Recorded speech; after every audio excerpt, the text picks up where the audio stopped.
তৃণার বর খুব ভালো, সেজন্য সে খুব খুশি।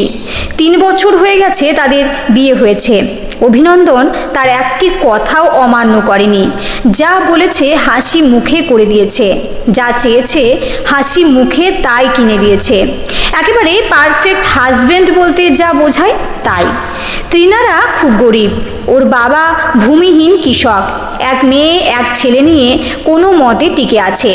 তৃণার বাবা কৃষ্ণকান্ত নির্দিষ্ট কোনো কাজও করেন না। তৃণা সুন্দরীও নয়, কোনো ছেলে তাকে বিয়ে করবে কিনা এ নিয়ে তার নিজেরই সন্দেহ ছিল। কিন্তু কপাল বলে একটি বস্তু আছে, তৃণা এখন সেটা বিশ্বাস করে। শুধু বিশ্বাস করে না, মানে। বিয়ের পর এই 3 বছর তৃণা অনেক পাল্টে গেছে। কনফিডেন্স বেড়েছে, বড়লোক বরের সঙ্গে ঘুরে ঘুরে অনেক আদব কায়দা শিখেছে। দামি দামি ড্রেসপত্র কিনে সে হয়েছে আধুনিকা। অভিনন্দন ছেলে হিসাবে ভালো, চাকরিও করে, পাশাপাশি করে ব্যবসা। তার হাতে প্রচুর অর্থ। তৃণাকে পছন্দ করে অভিনন্দন যখন বিয়ে করে তখন ওর বাবা মা খুবই অবাক হয়েছিল।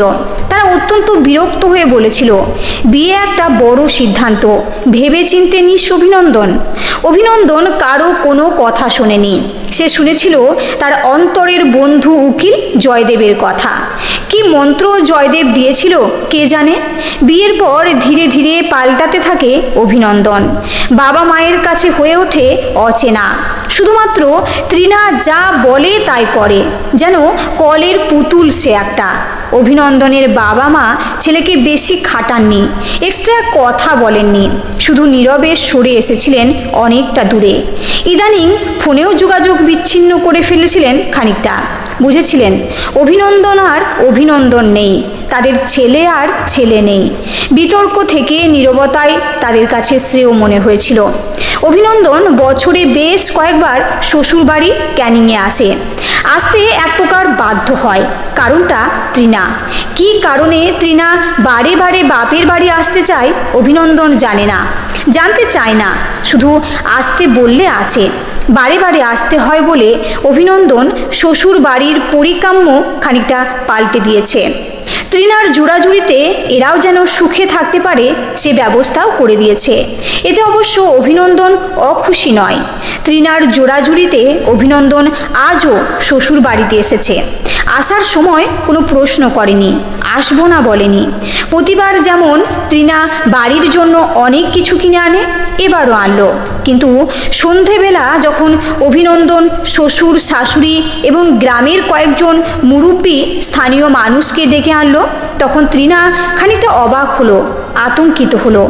মাতব্বরেরা বাড়িতে প্রবেশ করার আগে এলো জয়দেব। জয়দেব যে আসবে তৃণা জানতো না। অভিনন্দন আগে কিছু বলেনি, আভাস দেয়নি। তৃণার মনে উদ্বেগ। কি কারণে অভিনন্দন এত লোক ডাকছে? তার মনটা কেমন কুগাইতে লাগলো। আতঙ্কে ভয়ে তৃণা দৌড়ে জয়দেবের কাছে গেল। তাকে ডেকে নিয়ে এলো বাড়ির উল্টো দিকের পথে। এখনো রাতের আধার পুরোপুরি নামেনি, সূর্য শুধু গাছপালার আড়ালে হারিয়ে গেছে। এদিকটা ফাঁকা, তাকালে অনেক দূর পর্যন্ত দেখা যায়। এখন দেখা যাচ্ছে না, আলো কমে আসছে। জয়দেব তৃণার ভয়ার্ত চোখ মুখ দেখে হেসে পড়ল। জানো তো, ভয়েস কখনো কখনো নয়েজ হয়। নয়েজ মানুষ মনে রাখে না, কিন্তু বিরক্ত হয় বলেই জয়দেব এক পাতার একটি চুক্তিপত্র তৃণার হাতে তুলে দিল, সঙ্গে নিচে স্টেবেল করা একটি চিঠি। মুখে আর কিছু বলল না। তৃণার তরির চোখ বুলিয়ে আবছা আলোয় কাগজখানি দেখে মুহূর্তে ঘেমে উঠল। একদম নিচে তার নিজের হাতের স্বাক্ষর। নিজেই সবটা লিখেছিল বিয়ের ঠিক হওয়ার আগে। তখনও এই জয়দেব ছিল। 3 বছর আগের লেখা ঠিক কি লিখেছিল মনে নেই, কিন্তু সে কিছু প্রতিজ্ঞা করেছিল, কিছু কাজ কোনো দিন করবে না, সেই শর্তেই বিয়ে করবে অভিনন্দন। দ্রুত চোখ বুলিয়ে নিল একবার তৃণা। প্রথম পাতাটি দেখা হয়ে গেলে দ্বিতীয় পাতাটি খুলল। এটি অভিনন্দনের লেখা একটি চিঠি, লিখেছিল জয়দেবকে। এই চিঠিখানি দেখে চমকে ওঠে তৎক্ষণাৎ। জয়দেবের হাতে অঙ্গীকার পত্রটি তুলে দিয়ে একবার চুপ করে গেল তৃণা। দেখতে দেখতে ভয়ে তৃণার চোখ মুখ সাদা হয়ে উঠল। জয়দেব তৃণাকে দেখে আরেকবার হাসল। হাসতে হাসতে বলল, নিচে পিন করা চিঠিটা অভিনন্দন আমাকে বিয়ের আগে লিখেছিল। বলেছিল এমন মেয়ে পেলে বিয়ে করবে, নইলে নয়। তোমাকে দেখে মনে হয়েছিল তুমি সেই মেয়ে যে শহরে প্রাচুর্যের মধ্যে গিয়েও পাল্টাবে না, গ্রাম্য সরলতাটুকু ধরে রাখতে পারবে। তুমি নিজের হাতে লিখেও ছিলে তেমন, অথচ এখন নিজের দিকে একবার তাকাও, সব বুঝতে পারবে। একটু থেমে জয়দেব আবার বলল, অথচ দেখো অভিনন্দন তেমনই আছে, শুধু পাল্টে গেছো তুমি। ভেবে দেখো কি আকাশচুম্বী চাহিদা হয়েছে তোমার, জাস্ট একবার ভাবো। জয়দেবের কথা শুনে টিনা অনেকক্ষণ চুপ করে রইল, মাথা নিচু করে কি যেন ভাবলো। শেষে ধীরে ধীরে বলল, আমাকে কি অভিনন্দন এখানে রেখে যেতে চায়? জয়দেব আরেকবার হাসলো, হাসি থামিয়ে বলল, অভিনন্দন এমনটা চায় না, তুমি নিজেই লিখেছো এমনটা। যদি তুমি পাল্টাও তাহলে ফিরে আসবে বাবা মায়ের কাছে বিনা শর্তে। তুমি নিজেই লিখেছো, আরেকবার পড়ে দেখো বলে কাগজখানি এগিয়ে ধরল জয়দেব। কাগজখানি তৃণা নিল না, চেয়ে দেখলো না।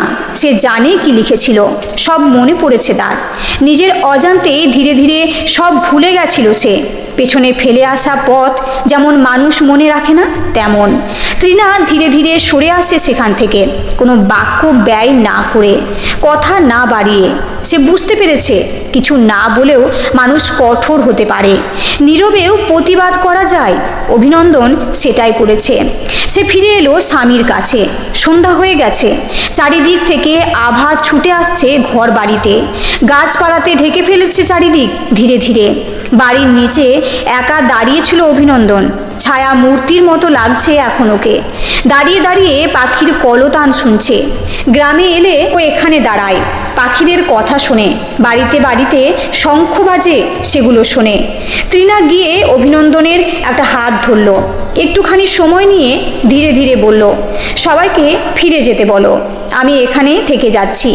আমি তো সেটাই লিখেছিলাম। অভিনন্দন একটা দীর্ঘশ্বাস ছেড়ে বলল, তোমাকে রেখে যেতে আসিনি, তোমাকে পুনরায় মাটির গন্ধ নিতে এনেছি। বিয়ের আগে তোমার শরীরে যে গন্ধটা ছিল আমার বড় প্রিয় ছিল, সেই গন্ধটা। অনেকটা সময় চুপ করে থেকে তৃণা ধীরে ধীরে বলল, আমার আঁচলে এক মুঠো মাটি তুলে দেবে পথের পাশ থেকে? দাও না তুলে। কি করবে? বেঁধে রাখবো, আঁচলে বেঁধে রাখবো। অভিনন্দন এবার তৃণার একটা হাত শক্ত করে ধরল, তারপর অনুচ্চ স্বরে বলল, মাটি নয়, মাটির গন্ধটা বেঁধে রাখো, ওই গন্ধটা আমার বড় প্রিয়। তৃণা আর কিছু বলল না, শুধু এগিয়ে এসে অভিনন্দনের বুকে মাথা রেখে আবেশে চোখ বুজল। গল্পটি এখানে শেষ হচ্ছে। এই গল্পটি শুনে যদি আপনাদের ভালো লাগে তাহলে অবশ্যই লাইক ও কমেন্ট করবেন, এবং চ্যানেলে যদি নতুন হয়ে থাকেন চ্যানেলটিকে সাবস্ক্রাইব করে সঙ্গে থাকবেন। দেখা হচ্ছে আবার পরের ভিডিওতে।